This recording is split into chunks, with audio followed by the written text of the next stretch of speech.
Nous sommes avec Florence Abetz. Bonjour. Bonjour Mathieu. Merci d'être avec nous ce matin. On va essayer de prendre conscience, un peu de hauteur et conscience des conséquences de cette sécheresse avec vous. Vous êtes hydroclimatologue, directrice de recherche au CNRS, spécialiste de la ressource en eau et des nappes souterraines. D'abord, Florence Abetz, où en sommes-nous à l'heure où on se parle? Est-ce que c'est la première fois que la France connaît une sécheresse aussi intense et aussi précoce? Alors c'est vrai que la sécheresse cette année est assez intense et précoce, hein. On atteint des niveaux de déficit d'humidité dans les sols qui sont quasiment pas vus depuis 60 ans, donc c'est même une sécheresse très intense. Et en fait, dans le passé, il y a eu des sécheresses très importantes à la fin de la guerre, par exemple.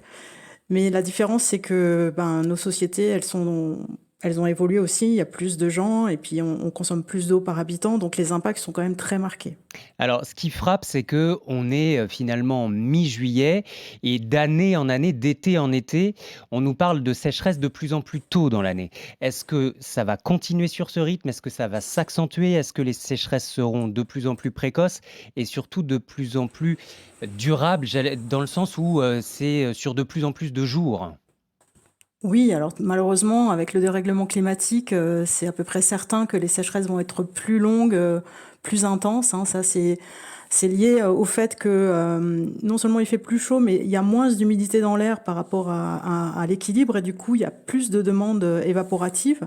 Donc toute l'eau qui peut être stockée dans les sols suite aux précipitations, eh bien, repart beaucoup plus vite vers l'atmosphère. Et c'est ça qui fait que les sécheresses, elles vont être plus fréquentes et plus longues et plus intenses par rapport à ce qu'on a pu connaître dans le passé.